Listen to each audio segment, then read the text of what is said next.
Welcome to another class in the series of Ibn Ezra in the Parasha. My name is Rabbi Nathan Dweck. And this week in Parashat Bo, we're going to look at the function of Aharon as spokesman to Bnei Yisrael and Paro. We're going to look at a passage and a comment of Ibn Ezra in this week's Parasha, and then work backwards to look at comments regarding Aharon's function as a Nabi and as a spokesperson to Bnei Yisrael and Paro throughout Parashiyot, Shemot, and Va'era, and looking at Ibn Ezra's comments there. So the Torah says in this week's Parasha, it indicates, Vayavo Moshe ve'Aharon el Paro. Both Moshe and Aaron come to Paro, Vayomeru elav. And they both said to him, Ko amar Adonai Elohei ha'ivrim, ad matai me'anta le'anot mipanai shalach ami v'yabduni.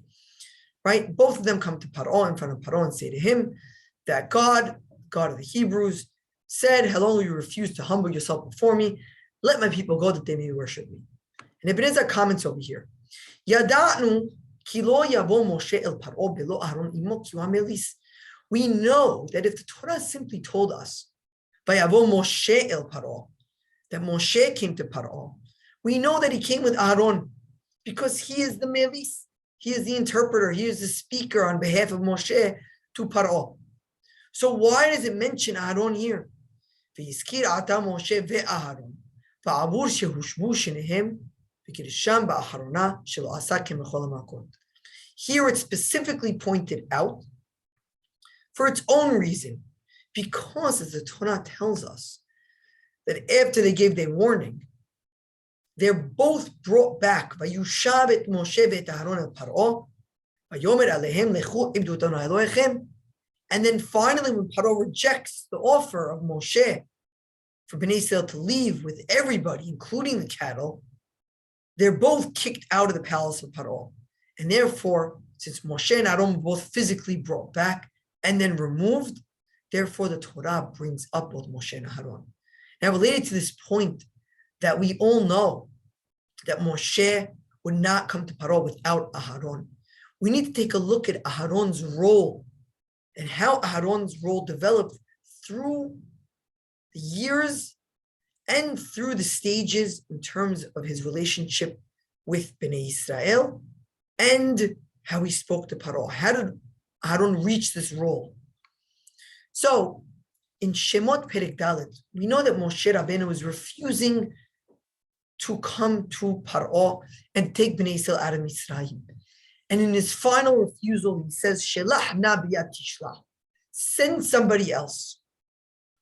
Who is this someone else that Moshe is referring to? It says Ibn Ezra, Ve'atam shishlach zeh shelichut biyad Aharon achiv shehu ish devarim. Essentially, Moshe was telling HaKadosh Baruch Hu, send Aharon, my brother. He is a man of words. An important point we might not all be aware of, that Aharon was used to prophesying for Bnei Israel. Ibn Ezra continues, V'chatu b'Yehezkel, ki Hashem shalach navi b'Yisrael, lifnei bo Moshe Adonenu.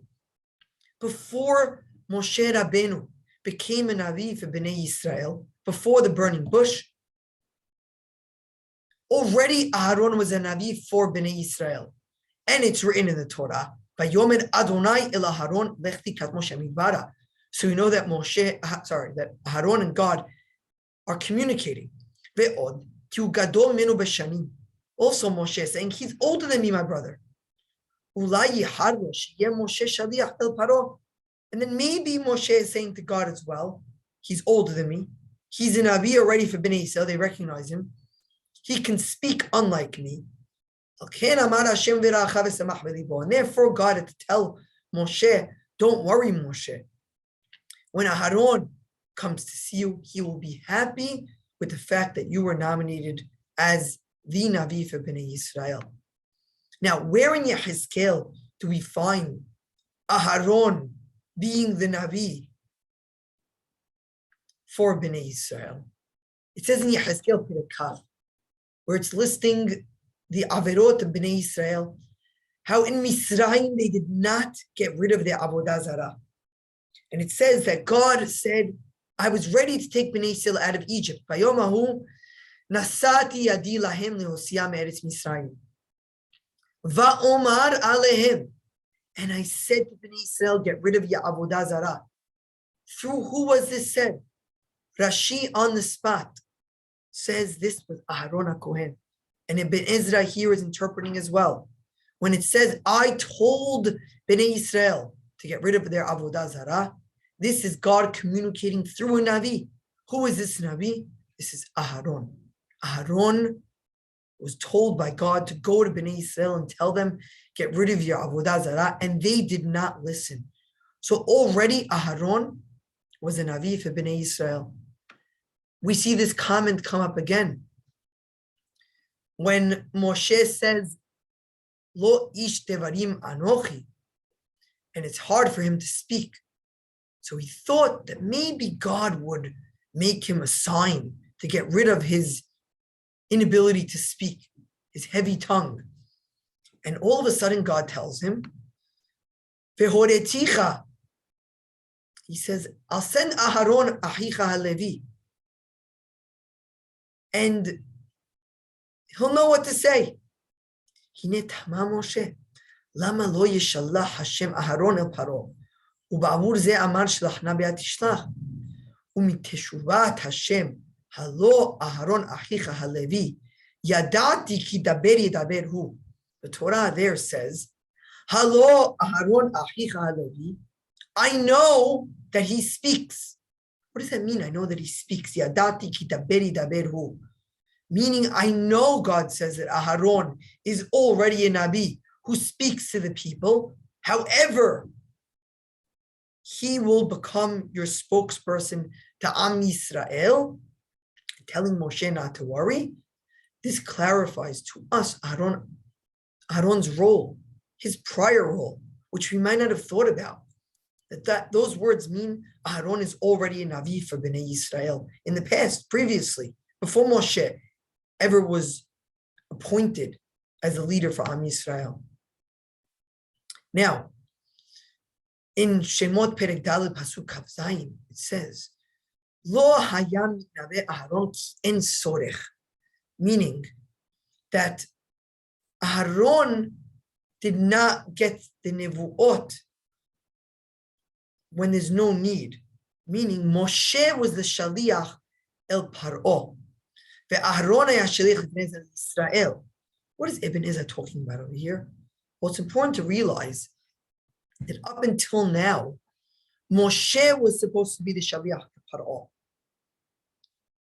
And only when Moshe will complain that he's unable to speak to Paro is Aaron appointed the spokesperson to Paro. Right now, Aharon is the melis, al ken Moshe lo diber im Yisrael le'olam rak al yedei Aharon. Important point. Moshe never spoke to Am Yisrael forever, Ibn Ezra says, rather through the speech of Aharon. Aharon was his interpreter. Aharon was his spokesperson. But it's important to realize that at this point in the Torah, Aharon is only the spokesperson between Moshe and Bnei Yisrael. Later, we'll see that his role develops. Where does his role develop?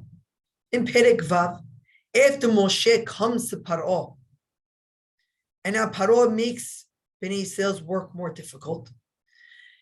And then Bnei Yisrael do not listen to him as well now because of their more difficult work. What happens? Moshe complains to God in last week's Parasha. Hen Bnei Yisrael lo shamru elai, ve'ech yishma'eni Paro v'ani hara sefatayim. כי בפעם הראשונה הבטחתני שתורה את פי שלא אבטא באות שהוא כבד עליי, אולי תיקשר לשוני לפניי. ואתה אמרת כי אהרון יהיה מליס ביני ובני ישראל. Firstly, Aharon is appointed as the interpreter, as the spokesperson to Bnei Israel. Now, when Moshe is complaining that he can't even speak to Paro, Ata kelal ha'inyan, Gam Aharon yeh melis beno uben Paro. Now God appoints Aharon, ve'Aharon achicha Yedaber el Paro. And now, now at this point, Aharon will be a melis between Moshe and Paro. So there's development here. Think about the role of Aharon. First, Aharon was an Aviv for Bnei Yisrael. Bnei Yisrael do not listen to Aharon. They don't heed his word to get rid of Avodah Zarah. Now Moshe is appointed as a leader for Bnei Yisrael. Moshe complains, send my brother Aharon. He already knows how to speak. Hashem says, I know that. However, now at this point, Aharon will be your spokesperson to Bnei Yisrael. Okay. Now later on, Moshe says, Paro is not going to listen to me if Bnei Yisrael are not listening to me. And at that point, in the end of Perek Vav, beginning of Perek Zayin, Aharon is appointed also the spokesperson to Paro. And therefore, again, even though Aharon was older than Moshe, Gadol B'Shanim, and he was a Navi for Bnei Yisrael before Moshe came along, Hashem appoints Moshe to be the leader, but it's Aharon that's the spokesperson to Bnei Yisrael. And understand that when Aharon comes in front of Bnei Yisrael to speak to them, they already recognize him. They already know him as a Navi. Right? Aharon is already a Navi before Moshe comes on the scene. In front of Paro, when Moshe complains that he's unable to speak, that's when Aharon comes in to speak to Paro, which brings us back to our original pasuk. That's why Ibn Ezra comments, Yadanu ki lo yavo Moshe el Paro belo Aharon imo, because Moshe complained he's kevad peh, he cannot speak in front of Paro, and therefore Aharon developed in terms of his role of not just being the spokesperson for Moshe in front of Bnei Yisrael, but also in front of Paro. But now I hope you got an overview of who Aharon was. He didn't just jump on the scene. He didn't just become someone who was able to speak. He was always able to speak. And Moshe even argued that he should be the leader. However, ultimately it's Aharon who becomes joyous and happy for his brother, who becomes the leader and happily takes on this role of not only being the spokesperson of Moshe to Bnei Yisrael, but as well the spokesperson in front of Paro. Baruch Adonai Le'olam, Amen ve'amen.